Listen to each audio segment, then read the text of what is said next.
Assalamualaikum warahmatullahi wabarakatuh. Perkenalkan, saya Muhammad Fajril Fala dari kelas TP5A NRP 04. Pada kesempatan kali ini, saya akan mempresentasikan mengenai perancangan sistem perpipaan air bersih, jalur Gedung M sampai Musola Lama, Politeknik Perkapalan Negeri Surabaya. Nah, untuk latar belakangnya, PPNS akan melakukan pembangunan jalur perpipaan air bersih dari Teknopark sampai Musola Lama. Nah, alhamdulillah, kelas TP5A ini diberi kepercayaan untuk mengerjakan perencanaan proyek tersebut dengan bantuan disiplin ilmu metode konstruksi. Nah, sebelumnya, apa sih metode konstruksi itu? Metode konstruksi adalah pendekatan atau cara yang digunakan dalam merencanakan, melaksanakan, dan menyelesaikan proyek konstruksi.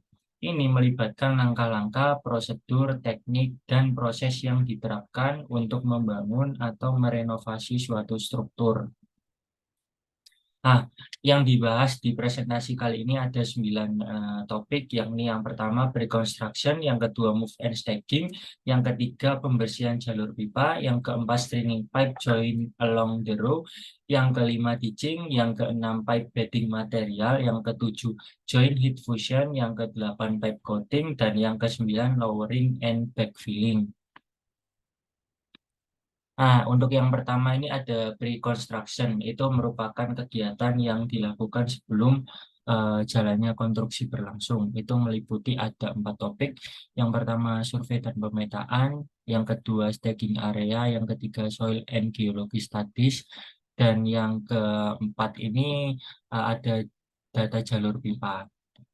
Nah, untuk yang pertama ini setelah dilakukan survei, lokasi proyek berada di kampus PPNS. Untuk perencanaan pemasangan pipa bawah tanah ini menggunakan pipa jenis HDPE dengan diameter 6 inch dengan panjang total 99,5 meter.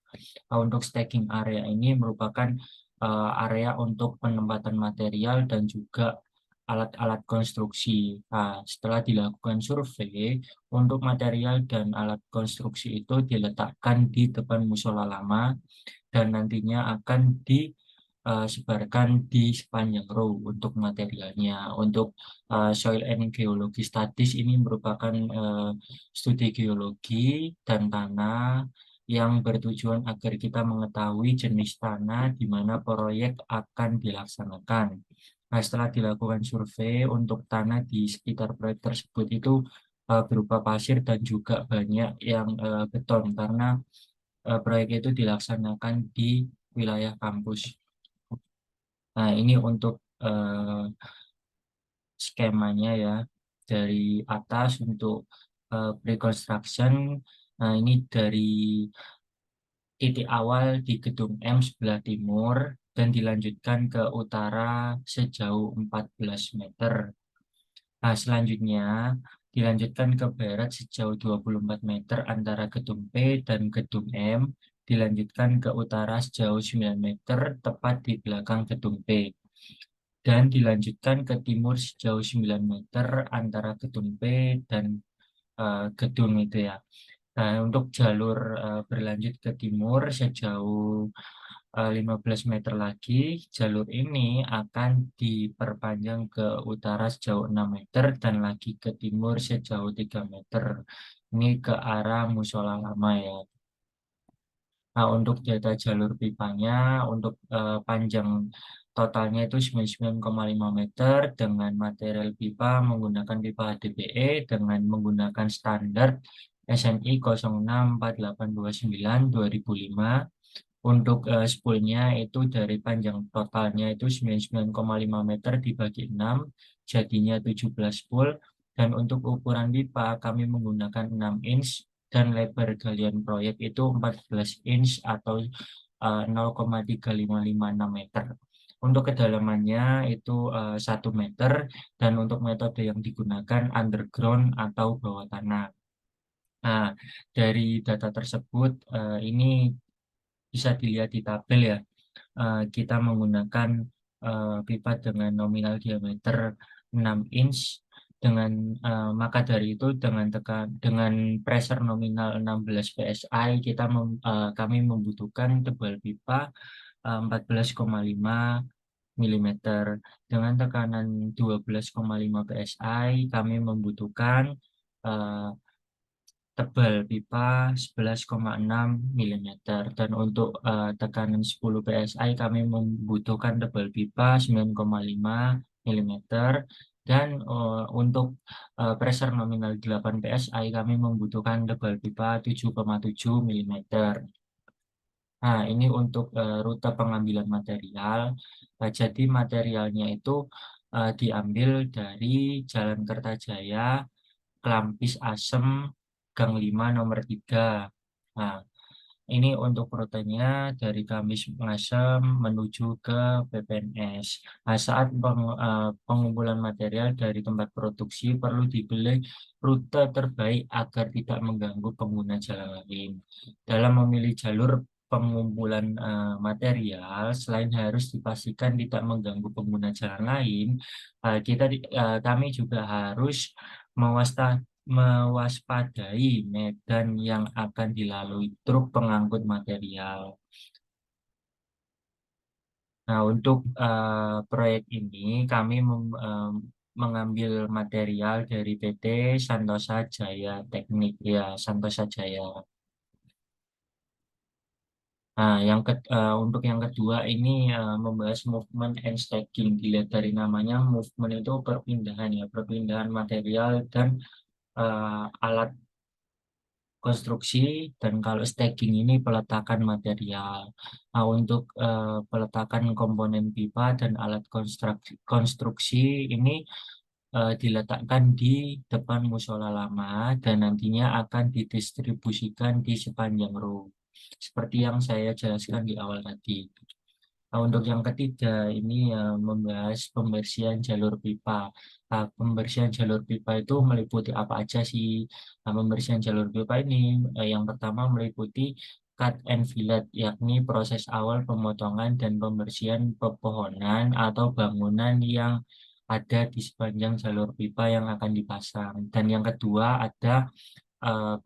ada clearing, itu merupakan proses pembersihan lahan yang menjadi tempat peletakan pipa dari semua objek yang menghalangi proses konstruksi.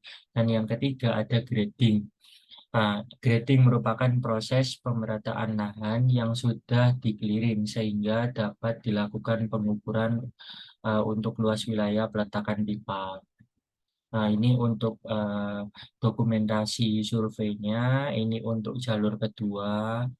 Nah, ini yang dibersihkan itu yang diberi tanda silang-silang. Jadi nanti yang pohon-pohon di sini, terus ini ada kanopi, itu nanti dibongkar. Pohon-pohon ini ditebangi, dibersihin sebelum dilakukan proyek tersebut berjalan.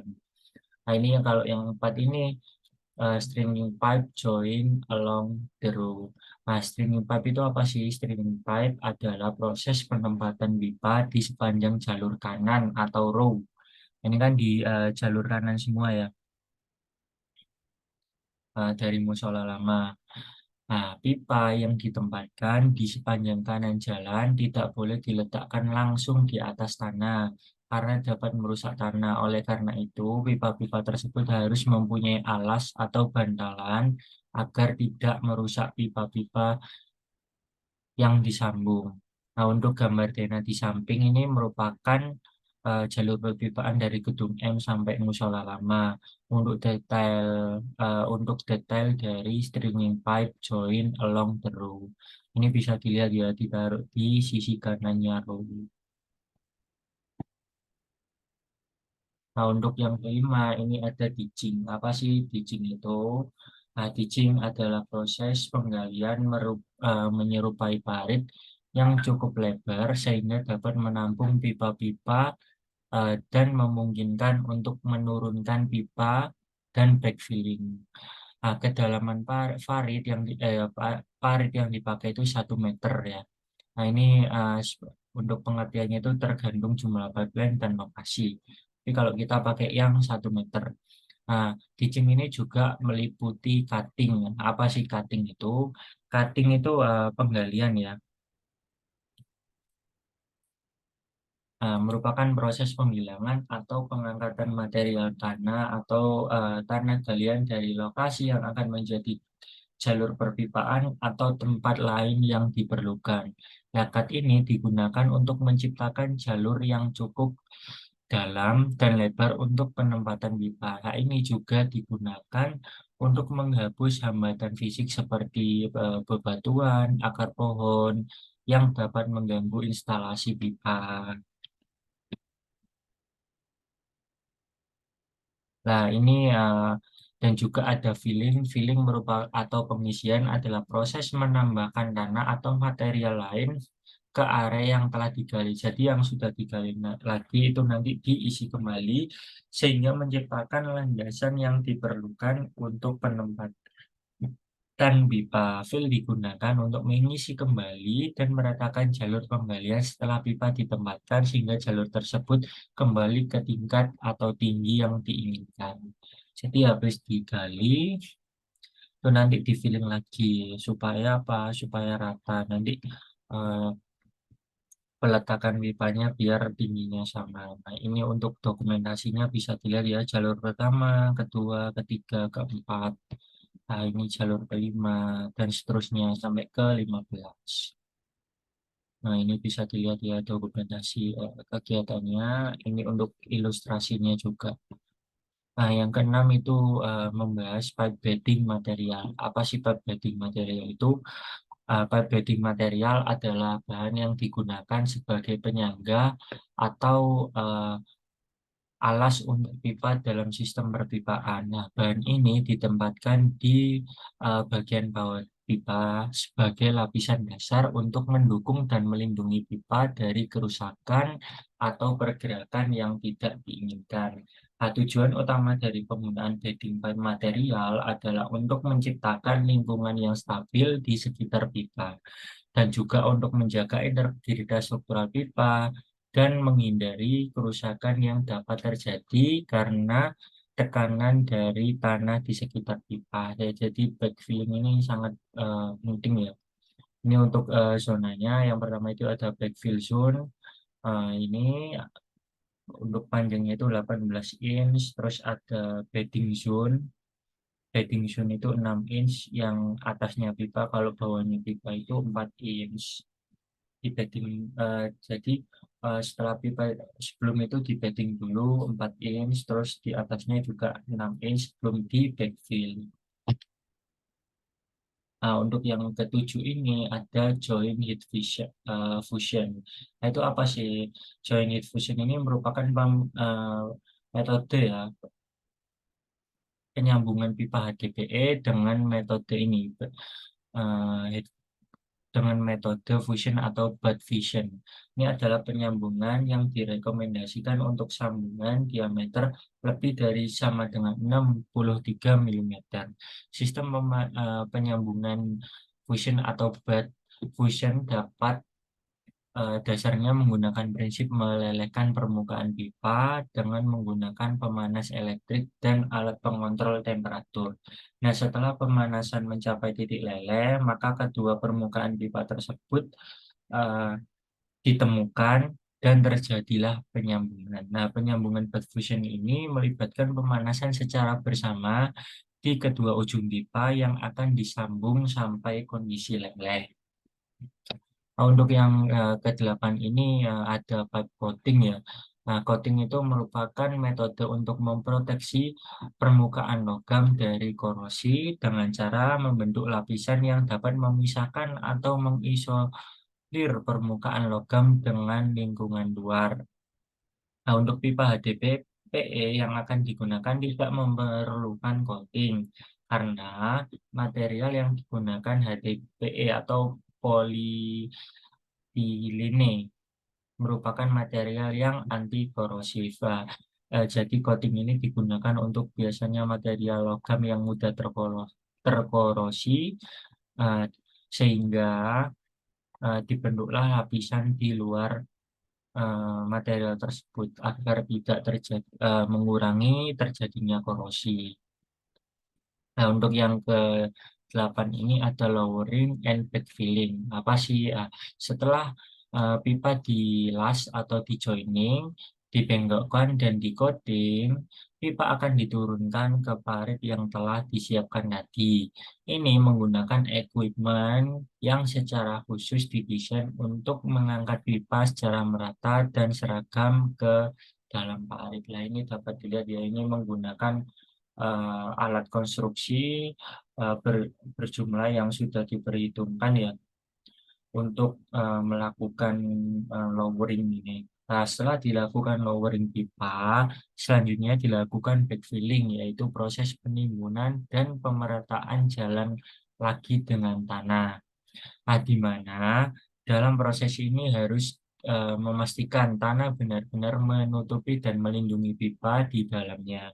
Untuk penimbunan harus dilakukan secara hati-hati agar pipa yang ada di dalamnya tidak mengalami kerusakan dan kebocoran. Nah, ini untuk backfillingnya itu harus dilakukan hati-hati agar tidak terjadinya kerusakan pipa atau kebocoran. Nah, ini eh, untuk dari presentasi tadi dapat disimpulkan bahwa pekerjaan konstruksi pipa ini memerlukan proses dalam pekerjaannya, mulai dari survei lokasi hingga proses instalasi sampai pengujian. Nah, semua hal tersebut harus dilakukan dengan perencanaan dan persiapan yang matang agar dapat menjalankan agar proyek dapat jalan dengan optimal. Selain itu, setiap stakeholder yang terlibat dalam proses proyek harus mematuhi segala peraturan dan ketiga dalam pekerjaan konstruksi. Nah, mungkin itu aja yang bisa saya sampaikan. Kurang lebihnya mohon maaf. Wassalamualaikum warahmatullahi wabarakatuh.